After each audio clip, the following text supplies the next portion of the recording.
Josh, what's happening?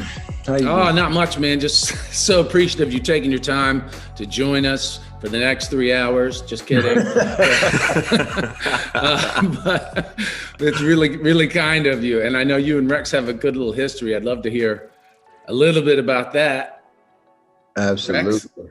We do. We do. Obviously, I wish you were playing a little bit better so we had something more to talk about right now. Try But to we'll get prime into it. that. I tried to prime it very, very well. So I did my best. And I do want to talk. We want to talk about all that. But I want to give you a chance, real quick. Something pretty significant just happened in America with the conviction of Derek Chauvin for the death of George Floyd. And I know you've had your thoughts on it over the past year, and I just want to give you an opportunity real quick to say what's on your mind, what's on your heart. Absolutely. It's just obviously a great day considering the alternative. There's a lot of reactions now in terms of how this since May of last year, so this last 10 months 11 months has been in all communities, but especially the Black community. And I think it boils down to like 2 points. One being this is accountability, not justice. Justice would be if the system were constructed differently, and if the majority of police would have responded in an appropriate way that George would not be. He would be alive at this moment. But accountability for the actions that were taken. I think a lot of people have talked about it as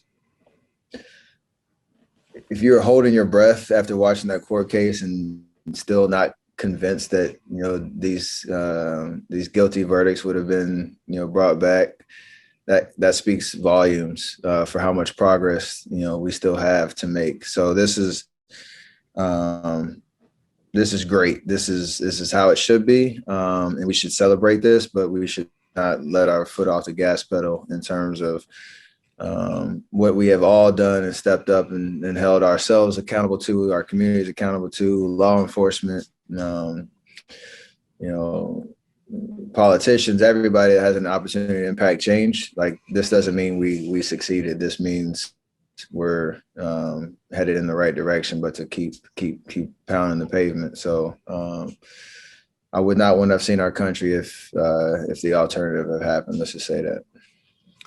I'm with you. I very, very well put. And I just want to tell you how proud I am of you and the league and your buddies in the league, your peers, for being outspoken and saying things that needed to be said. My father, me and your father, we had our opportunities years ago, and we saw things and didn't say.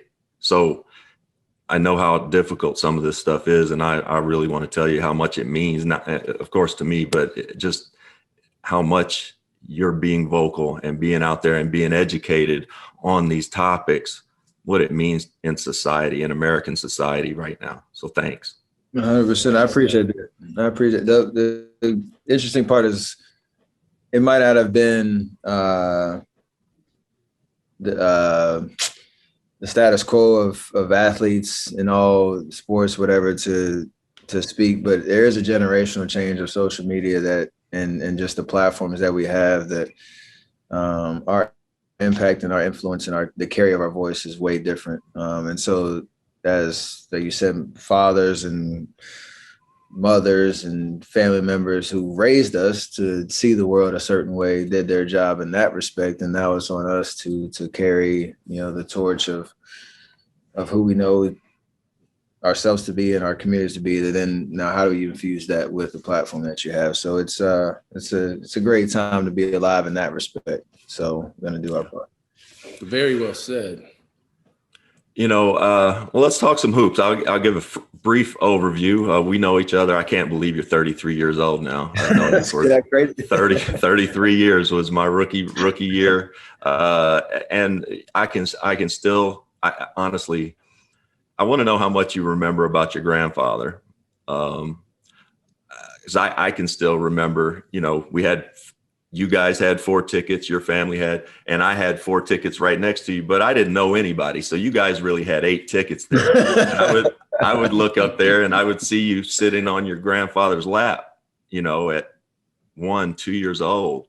And I want to know what you remember about him and, how he impacts you to this day.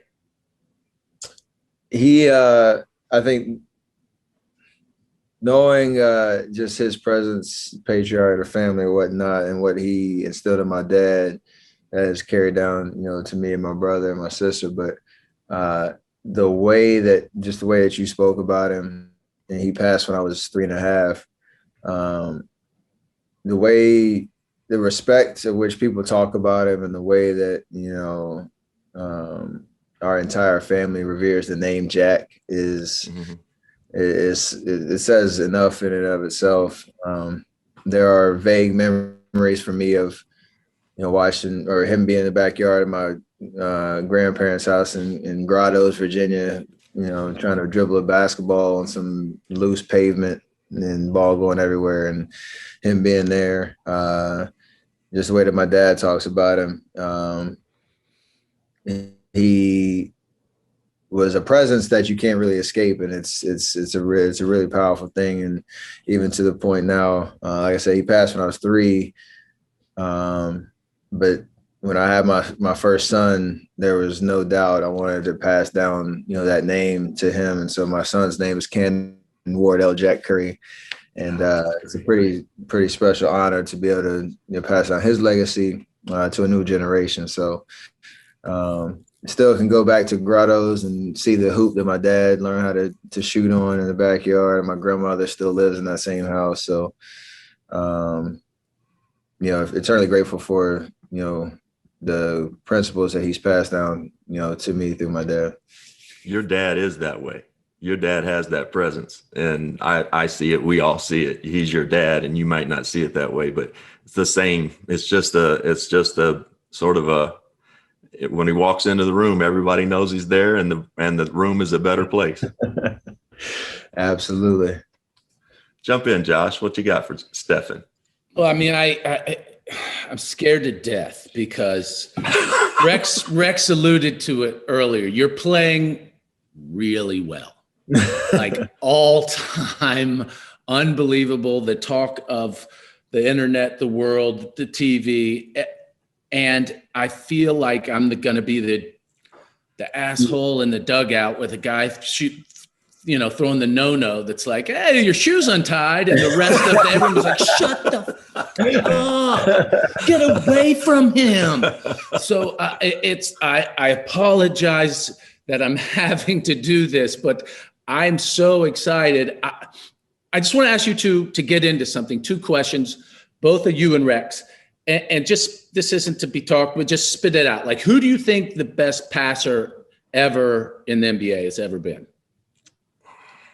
Magic, Jason Kidd, Stockton. CP's in there. Chris Paul, yeah. Steve Nash. Nash. That's a good. Stephen's in the conversation. Let's not get that twisted. Okay. Who do you think the best rebounder ever in the NBA has been? Rodman. Yeah. Dennis, Wes Unseld, Michael Cage, guys like that. Okay. Well, who do you think the best ever shooter in the NBA is? It's over. There's only one answer, and everyone says the same thing. There's no, it's Steph. It's Steph Curry. If right now there was a asteroid heading towards Earth and someone had to hit 1 3 to save the world, there would not even be a vote. It would be you. What, anointed in the time that you are still playing. And as Steve Kerr recently said, at the peak of your powers, what does that feel like to be the best ever at something, and something that no one has ever shot a basketball better than you to the layman? And that could be, I'm excited. Someone who's never, makes the best paper airplane ever, best at horseshoes, but you're the best at the thing that we really all love. What is that like? So it's crazy because one, shooting, like you said, shooting the basketball is something that everybody thinks they can do. We're all not blessed to be 6'8", 6'9", whatever, with a 40-inch vert, and can play above the rim. I'm obviously not. I got probably 10 dunks in my career. So like to know that people see the way that you play and want to go out to the park, to the rec league, to wherever, and try to emulate what you can do because it seems so approachable. And it's like, I'm strong enough to shoot it there. I can, get reps up. I can figure it out. That's one thing where you resonate with a lot more people, with that skill set in the game. Being in the moment is the weirdest, most awkward part of it because I've always talked about Reggie and Ray Allen as the ultimate tier of shooting, and not just with their records, 3-point record that Ray still holds, or I passed Reggie this year, so that was an amazing accomplishment. But the longevity of doing it for 14, 16, 18 years is something that is awkward to talk about, but also inspiring because I want to get to that point. So like me being hopefully past Ray next year, I think that's how the numbers kind of shake out. That's something that is going to mean so much to me because of how much respect I have for the art of shooting the basketball. But to know that I'm trying to create a new wave of how it's done and a new level and stretch, that creativity in that range to a whole nother level. Knowing that the next generation is looking at me like I looked at those two guys, it's pretty special. So it's awkward but motivating all at the same time because I'm still trying to get better. That's the amazing part because that's what a master always does. He stays the course and always is learning and getting better. Rex, you go. I'm giddy. Well, Stefan, here's what I want to say. I'm a little biased, of course. I think I don't have an MVP vote, but you'd be my MVP this year. And yes, of course I'm biased. However, I want to go back. Show us your hand. Your hand looks different now. I know it's got that knot on it. There it is. Right? Yeah. And so what I want to ask you, when you went out, when you were hurt, your dad and I were texting like we normally do. You were playing so well. You're playing such great basketball. And I thought, oh my God, he's toying with the game. And I want to know when you hurt your hand, because it's different now. It looks different. How concerned were you that might, be something that hampers you going forward?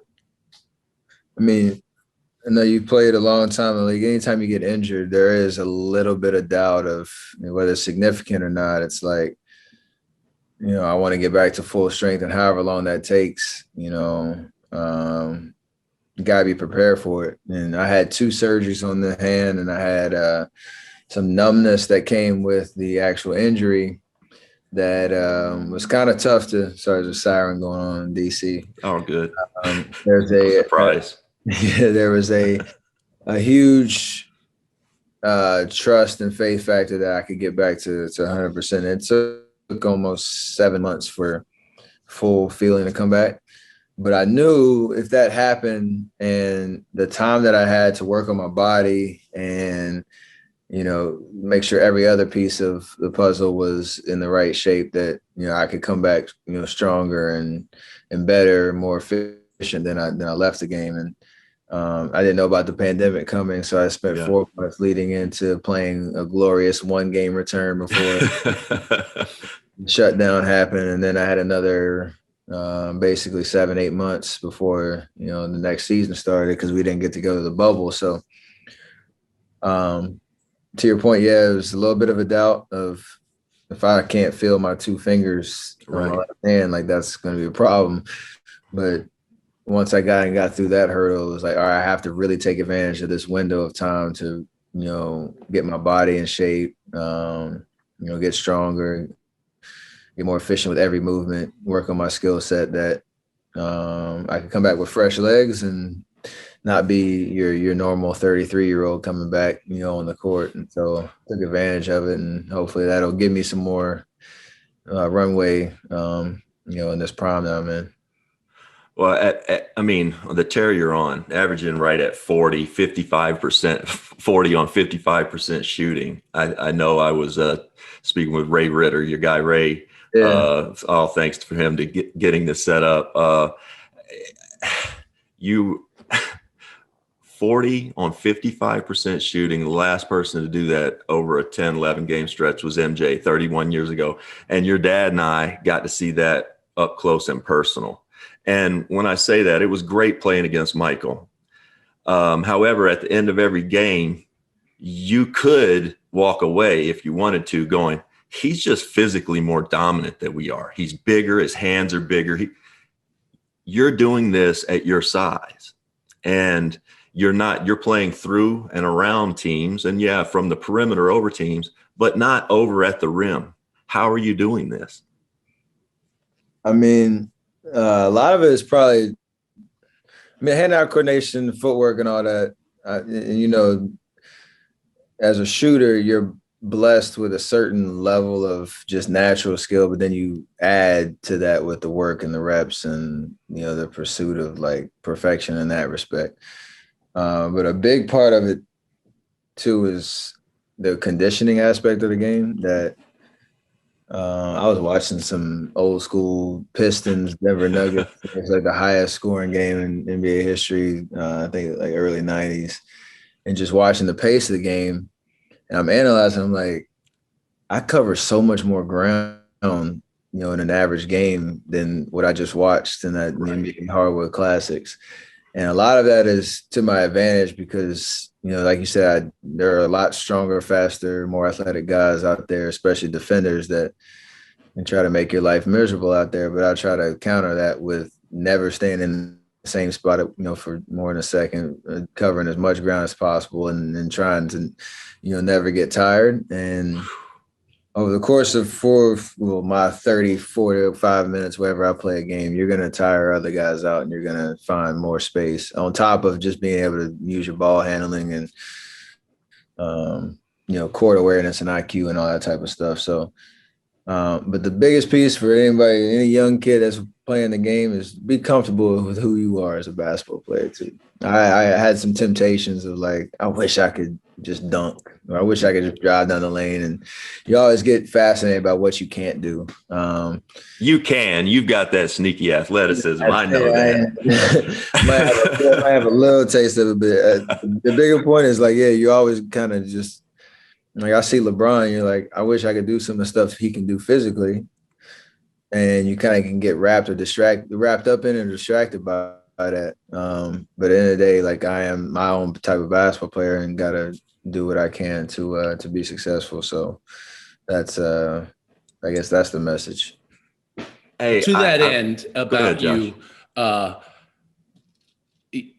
for me, for my entire life, the basketball's always gone to the next level with like this physical difference, like from Dr. J, and then came like Bird and Magic, who were big guys. The skill always continued to go up, always, but they were big guys with that kind of skill. And then, you had Jordan, which was just like no one had ever seen anything athletically like him.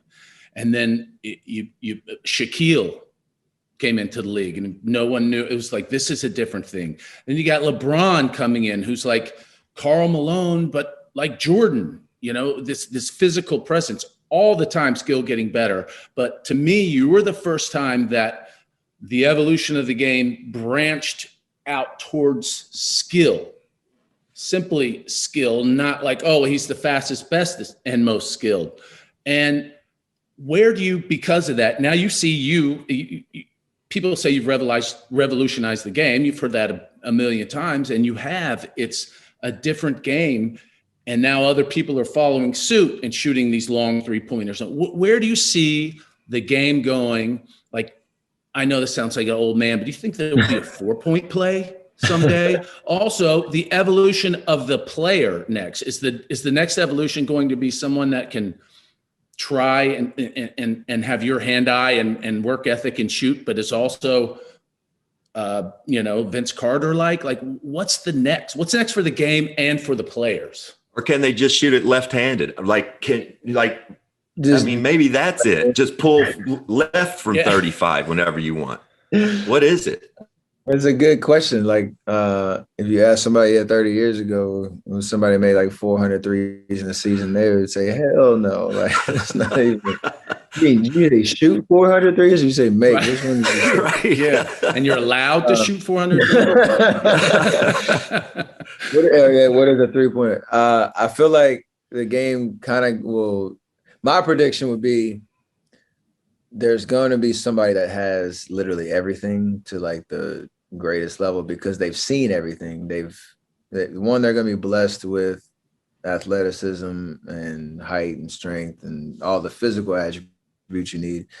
But then they're going to have seen the style of play that they're going to work on from, 6, 7, whatever, 8 years old, whenever I started playing for real, and develop those skills, where they're going to have like the top 5 in every category, be able to top 5 dribbler, top 5 passer, top 5 shooter, top 5 defender, like every piece of it. There's going to be somebody like that. But I will also say the game is probably going to not reset itself, like revert to a more traditional style with there's going to be some bigs as well, some just physically dominant guys that are going to force the game to kind of revert a little Right. bit. If Shaq played today, it'd be hard to play small ball that game. 100%. Right? You see that a little bit with like Joel and Jokic right now. They can shoot threes. They don't really want to. It's part of their game. It's not a feature, but they're still physically dominant. They can, post up. Jokic is a much better passer, but Joel is just a physical presence that if you play small ball against him, you're going to most likely get dominated. Unless you have a Draymond Green and a Kevon Looney on your team. Politician too. That's right. That's right. I think there's going to be a combination of both where you're going to see some generational talent come that is going to be blessed physically, going to have every skill set because they've seen it and they're going to work on it and buy into it. But then I do feel like, the bigs aren't dead in this league either. So it's going to be a nice, healthy balance. 4-point play, I don't see it at all. I don't think it works geometrically with the court. They're going to have to widen the court and do all sorts of nonsense. And I don't see that playing part in the future of the game at all. But who knows? Hey, I don't think I've ever asked you this. You weren't highly recruited, weren't highly sought after coming out of high school.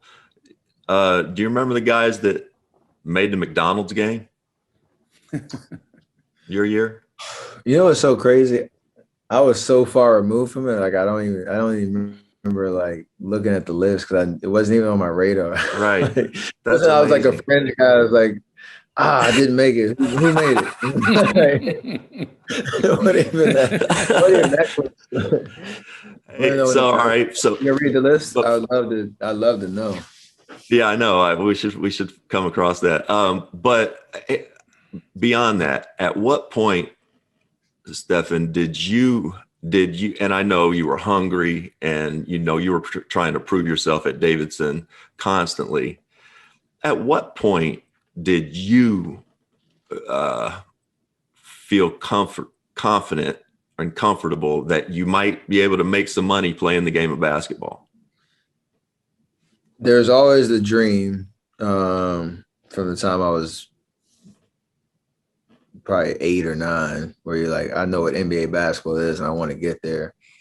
But the honest answer is literally after my sophomore year in college. We had just played in the Elite Eight game against Kansas. We lost on we missed a last second shot in Ford Field up in Detroit. We're mid-major, almost one shot away from making it to the Final Four. You have I'm a sophomore. We have seniors that, led the team the entire year. There's their last game. There's so many emotions. We're in the locker room crying. Doing interview start after the game. The first question one of the interview guys asked me was like, "Yo, are you declaring for the draft?" I'm like, "What are you talking about?" What? No, I really like. I'm not even being funny. It wasn't even on my radar. And after he asked that question, I started thinking like, oh wait, maybe I guess I could. Like that'd be crazy. And then I started to actually analyze the situation. I started looking at draft boards at that point. Started to realize what I might need to add to my game to be an actual legit professional. Which is why I stayed an extra year to transfer or transition to a point guard role and be more of a playmaker and a scorer, which is how I felt I'd be, best suited to make it to the next level. But yeah, that was the first time I actually even thought about it as a legit possibility. But thankfully, I made the right decision to come back an extra year to get stronger, work on, seeing the game from a point guard position because I was only 6'3". It wasn't a situation where I was going to come in as a shooting guard. So things worked out in that respect.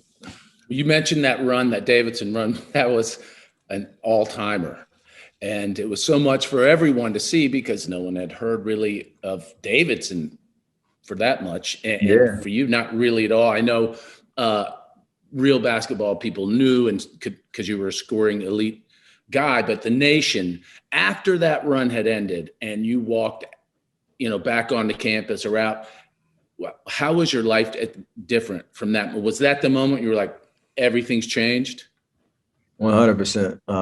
Like you said, our school was 1,900 students, so the world in that respect didn't get any bigger. But the spotlight of, even doing was it 5 Good Minutes on PTI? I did a Jim Rome interview on T. All those like type of interview requests started rolling in. It was like I went on a late night show with I forget his name now. Tripping. Roy Firestone or somebody. What's the tall redheaded guy? Conan. I did. I've been on there twice. Yeah, I went to New York and did that as a sophomore in college, and that's when the world kind of flipped upside down. But granted, I was Del Curry's son for a while in Charlotte, and it was like I knew what it was like to be known around a city, but it wasn't on my own like merits. It was just the Curry name. So it was a little different in that respect. But the funniest part was when I got back from that game, I had my little laptop in my dorm room, and this is Facebook's early days, me being on there. My computer crashed because I had over 1,000 messages in my inbox. And I tried to log in after I got back from the game. The whole computer crashed. All my work was on there. It was a total disaster. So that's when it got messed up because it was interrupting my academic future. I was like, I need a freaking computer. But yeah, it's weird. Yeah. The one part of it is cool because it's such a small, tight-knit community and a campus that I could always revert back to that. It wasn't like, you're meeting new people every single day in a big, Division I school with 30, 40,000, students. So there was some comfort in that I wasn't get too big-headed in the moment, and things could kind of stay normal to a certain extent. My nephew Ross wrote this question. I asked him, he's a big fan of yours. And he said, I want to know if it's true. He read that after that run, like the next day you went back, there was some sort of orientation or something. And you actually went out and helped all the kids bring their stuff in. OT team. The orientation team. Yeah. Me and my guy, Steve Rossiter, were my teammates, and my college roommate, Brian Barr, we signed up. We got our little fresh t-shirts, says OT on it, orientation team. We're moving in the freshmen into their dorms and the whole deal, giving the parents some directions around campus and stuff. Had to keep it. I wanted the normal college experience. I didn't want to be somewhere where it's just about basketball. So that was fun. Well, that's why God gave you that, because if I had just come off that run, I'd be like, go help kids bring their shit in. Have you seen my hand? I could hurt this. You were raised right. My parents, they're terrible. Oh, so good. Stephen, the evolution of the game it's just been phenomenal, and watching you kind of take it to another level has been crazy. I say often I was built for this league, and bad shots. Bad shots are good shots now. You know, running shots on the move, all those shots are good shots. The one thing that I just find phenomenal is your ability to shoot the jump shot from 3-point range off of the dribble. Mm-hmm. When did you start even? Because look, a lot of those shots when you were in college, high school, they would have been considered bad shots. Were you taking them then? Could you do that then? When did that evolve? When you talk to my dad when I was in high school, they used to get on me and get real mad because I didn't shoot enough in high school. Then I got to college and I was basically playing off the ball for my first 2 years. We had an amazing point guard, Jason Richards, who would set me up. He was just such an amazing court. He could manage the court. He had a great feel, knew where I was. It didn't evolve until my junior year when I became a point guard, and you're initiating the offense, but you still got to look for your own shot, but also get other people involved too. But you're basically doing everything off the bounce. And that's when that kind of opened up that skill set to another level. But then not until like my fourth year in the league did I start to really develop the range that, I've capitalized on now. And that happened naturally. It's just kind of like when you get to the league, you only need this much space, but where that space is kind of changes, or it changed for me based on how the teams regarded me. And my confidence just kind of grew from that. And I worked on it, and I had the audacity, and a coach that let me. I had the audacity to put it into action in an actual game. And I'm pretty sure if I started shooting like 25% or something like that, I would have got that revoked pretty quick. But thankfully, I took advantage of it. Well, you talk about that audacity, and that is that coach can only give you a blueprint. Talk to me for a minute, and I've known your coach and your friend Steve Kerr for 35 years. Talk to me about your relationship with him, because he lets you play. There's a fine line I think he has to toe between, me and your dad will watch the game and you'll have just 3 ridiculous turnovers, and we'll look at one another and we'll look at Steve and we'll be like, oh, I know Steve just wants to kill him right now.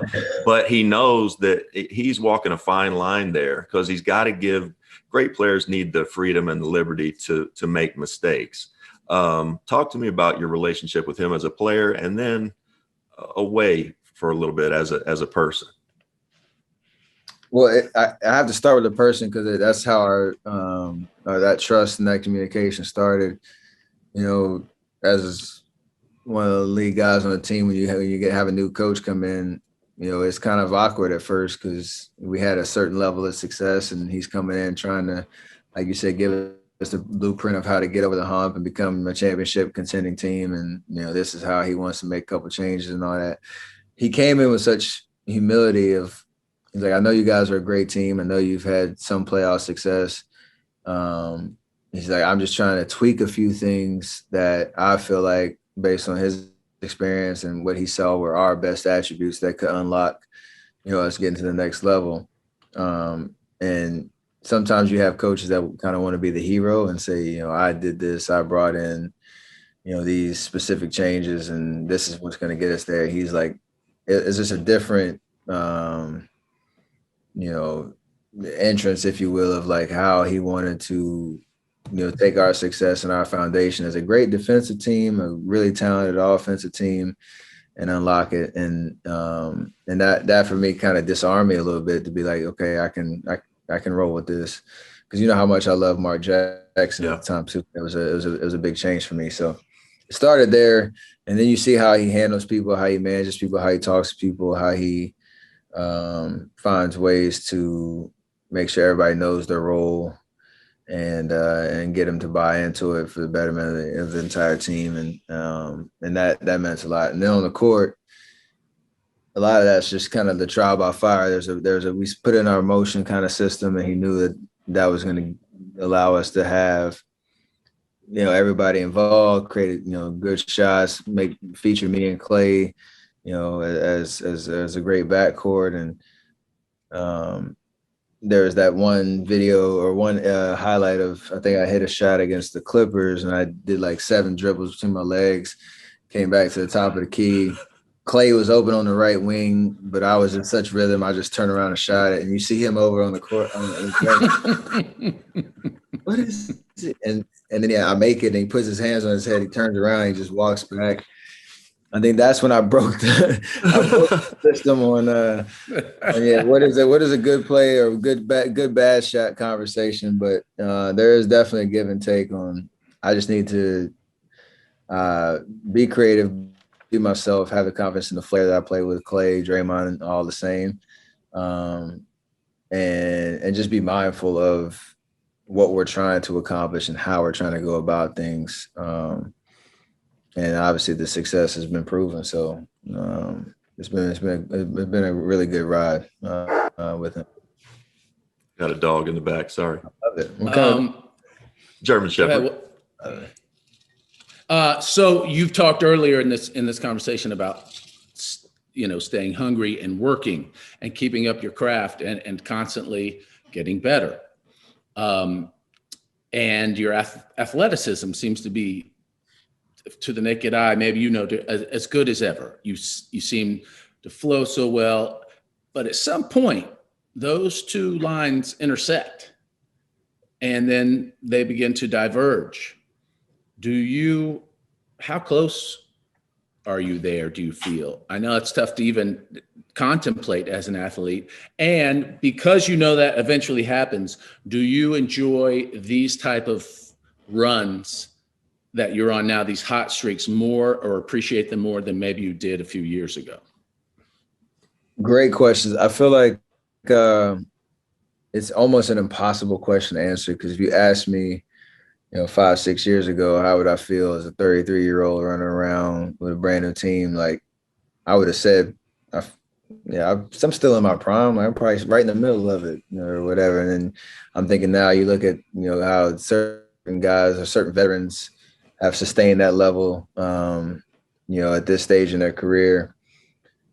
There's nothing predictable about it. And that's okay for me to kind of just be in the moment and really, just to your second question, enjoy what I'm doing right now and really enjoy the work that goes into it. Cause that's what people don't see. As you get older, the awareness of what it takes and the investment of time and intentions on, during the season, but mostly in the off season of how you can sustain this level is where the real secret for success is. And, like I kind of talked about earlier, this last 9 months before the season started was huge for me to kind of reset and rejuvenate myself mentally and physically. And obviously I'm reaping the benefits of that right now. And then you talk about, like, anytime you're like, there's some, the career marks of guys, 33 and over who haven't done what I'm doing right now. Like, it's wild. It's not something I was, trying to do. It's just, I have such a confidence in my game that, you're starting to pave a new expectation of what it means to thrive at this age and whatnot. So I'm trying to hold on to that. And I talked to like Jason Kidd, who talked about mentally how the mental aspect of how you sustain yourself at this level is more important than anything, really. Obviously, you need to be healthy. You need to be able to wake up and feel good physically, but the mental aspect of staying in the fight, staying competitive, no matter if you're chasing championships or realistically we're just fighting for playoff position right now, like, staying locked in there is where you really set yourself up for that longevity and the ability to stretch as much of your prime as possible. Once you let go of the mental commitment to what you do is when the wheels fall off. And that was a huge point for me to remember, as I go through this. Yeah, Stephen,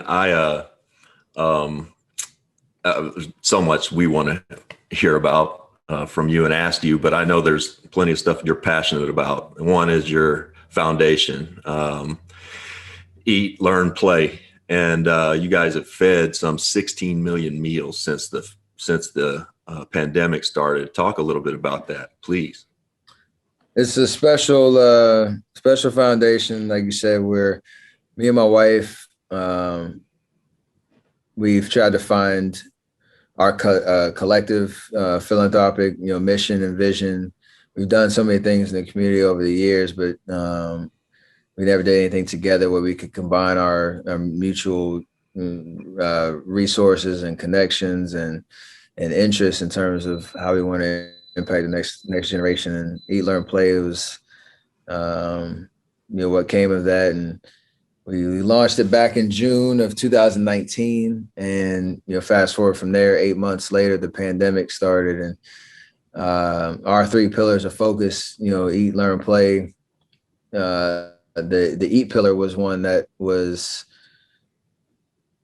a dire need. It has been, and food insecurity is a huge issue in our country, especially in our backyard of Oakland and the Bay Area. Pre-pandemic, 1 in 4 kids go to school hungry. That's a statistic across the country. And so we were trying to find efforts to address that need, and the pandemic kicked in, and you realize how many kids rely on their public school systems for meals, for breakfast and lunch. And when the pandemic happened, school shut down, that need grew exponentially. And so you mentioned that number of meals distributed over the last 14 months now, closing in on 17 million meals. It was very fortuitous that we launched when we did, not knowing the pandemic was coming, but we were able to act really quickly. And thankfully,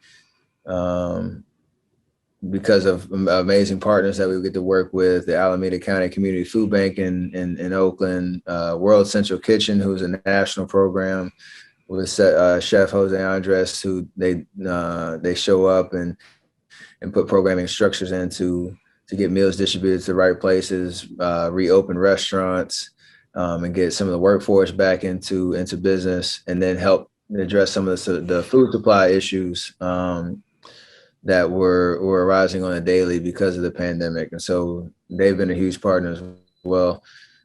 So we're doing meaningful work, and anytime you're doing anything in the philanthropic space, it's an amazing success, but it's also the success is only because there is a growing need. And so it's a hard thing to celebrate, because we're trying to really impact people's lives, and we want to be the village for the next generation of kids and families that wouldn't have it otherwise. And so any way people can get involved, Eat, Learn, Play Foundation.org is our home. And we're continuing to build out our scale of work across those 3 pillars. And it's been awesome. Fantastic. Hey, I also I saw a story. Wanted to see how it came about. You invited an officer and his son to the ball game in Philly the other night. How did that come about? That was a cool one. So that's the power of social media. Like we were talking about earlier, I came across a video of an officer named Joshua, who lives in Delaware, and he was at this park, and he had there's another kid named Rakir who was there, and they had a relationship and a love for basketball. Joshua was out in the court and was showing off his moves in his full police uniform, and Rakir was filming him, but he was commentating on the video. So Kyle goes up, knocks down a shot, and the kid goes, "Oh, that's Curry, that's Curry, oh, that's Curry." So he's like hyping him up, talking about he's got range, he can shoot and all that. And so Joshua appreciated that love. And so fast forward a bit later, he comes back and he's talking to Rakir, and he's thanking him for hyping him up and showing him love, and he wanted to return the favor. And so he bought him a pair of Curry brand shoes, and made the kid make sure he felt loved and seen and appreciated. And we need more of that positivity, obviously, in the world in general. And so it was a cool opportunity when I played in Philadelphia to invite them to the game, and show them that love back. And so I gave Rakir the jersey from the other night, and some game worn shoes for Joshua, and some Curry wearing gear. really it's mostly just encouragement, because what I stand for and all that and inspiration, impact can only go so far if other people don't find ways to implement that into their own lives, into their own communities, and in their own way. And Josh was inspiring to me just because, it's not like he's on some grand stage. He's just doing it to be himself, and knows how important it is. And that meant a lot to me. What do you got, Josh? I have a list here of All-Americans from the McDonald's All-American from 2006. Okay. All right, let's go. Seth Curry. No. You got Mike Conley, Earl Clark, Javaris Crittenden, Wayne Ellington, Gerald Henderson, Ty Lawson, Greg Oden, Brendan Wright, Thaddeus Young, Lance Thomas, Vernon Macklin, and Scotty Reynolds. Wow. So the funny is, I remember all of them. I've seen them at camps and stuff like that. But it is crazy to know. Was that probably 4 guys still in the league? Yeah, that's what I was going to say. That's still pretty good. I mean, yeah, from 2006. That's 15 years later, man. Right? But yeah, that's pretty good. And then you think about our draft class in 2009. So 3 years later from that, McDonald's All-American list, how many point guards were in that draft? You got Drew Holiday, Tyreek Evans, Ty Lawson, Brandon Jennings, Jeff Teague, Eric Maynor, Ricky Rubio. Wow, I forgot about that. Johnny Flynn too. So it's just wild how hard this game is, obviously in this level. So, but that All-American list is crazy. Thaddeus Young is a special. I played against him a couple weeks ago. Right. Hey, what's it like? We're going to have Seth on as soon as possible. But what's it like playing against Seth? And then also you got your brother-in-law, Damian Lee, on your own team, married to your younger sister, Sadell. What's that like, just having that family bond there almost everywhere you go? It's crazy. It's surreal still to this day. I think yesterday was the 10th game we've played against each other. It should be a lot more, but for some reason we always want to get hurt before that matchup. So either one of us misses it. But even, talking about that list, like there's only 450 jobs at this level. And to know that we've all taken our different paths to get here. And, Seth going to Liberty for a year, playing amazing, getting, transferring to Duke, going the G League route to 10 days to, get a training camp roster invite to now being, signing a 4-year, nice deal. Damian Lee, kind of the same, taking a different route to get to this level. And now we're teammates. Like it's nuts. And so I appreciate every opportunity that we get to play against each other and compete. It brings out the love of the game to a whole nother level. Cause you say, me for 33 years, there's times we're in the backyard we're acting like we're NBA players and like shooting fake game winners or wearing our Pops jerseys and stuff. And it's like, now we got our own thing. So it's special for sure. How many legit fights in the backyard? Oh, at least 15. Yeah. Right? So you'll ask Seth. Seth had this thing where we would play one-on-one. And obviously I'm big brother. I'm supposed to win. He'd get me every once in a while, but he had this thing where he called a foul, and I'm like, no, that's not a foul. Like, it literally didn't touch you. And I wouldn't give him the foul. He'd literally take the ball and just walk off the court. And he knew all I wanted to do was play. And he knew I wasn't going to just let him walk off. And so he played that card every single time. He's like, no, I'm done. I'm done. He'd walk off with the ball in his hand. I'm like, no, you really going to He would keep the ball. keep the ball and walk off. And It's a hell of a move, though. it's a hell of a, it's a trump card every single time. But I just wanted to hoop. I just wanted to hoop, and he knew I wanted to hoop, and he wanted to hoop. So the game within the game still exists even to last night. So I love it. I love it. You got anything else, Josh? I know I want to go all night, but Yeah. all day, all night. What's your favorite movie? One serious, one funny. Wedding Crashers is the funny one, and the Count of Monte Cristo is my favorite series. Really? Whoa. Well, that's I haven't heard Nicely that. done. What about that? Do you really enjoy? What about that movie? Did Overcoming dire odds and just that level of perseverance. There's just it gets me every single time. okay. Little on the nose, but yeah, okay. You know what I'm saying? Okay. I see it. I see where you came to Absolutely. like that, because 6'3", nobody wanted you, and here you are. It's beautiful. Glad to It see is her. beautiful. What about your favorite? Who's your favorite actor?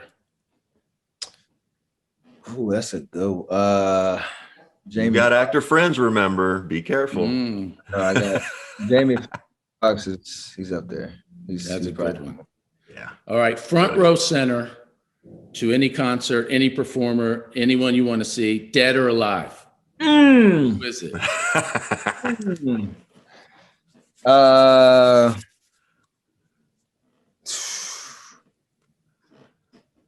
Dead or Prince. Yes. Yeah. Let's go. Let's go. Well done. Wardell, Stephen Curry. Well done. The All right, second. and last thing, I'll let Rex take you out, but we did ask your dad this too.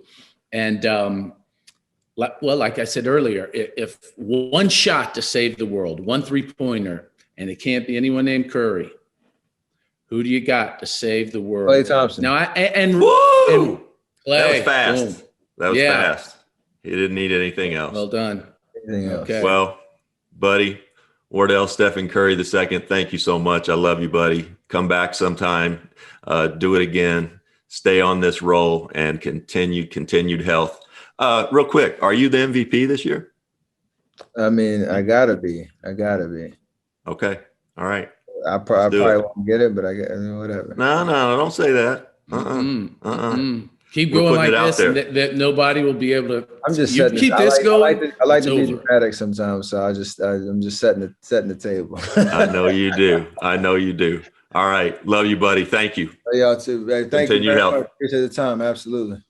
Thank you so much. Real quick, are you the MVP this year? I mean, I gotta be. Okay. All right. I do probably it. won't get it, but I mean, whatever. No, don't say that. Keep We're going putting like it out this, there. and that nobody will be able to. I'm just You setting. keep I this like, going, I like to it's be over. dramatic sometimes, so I'm just setting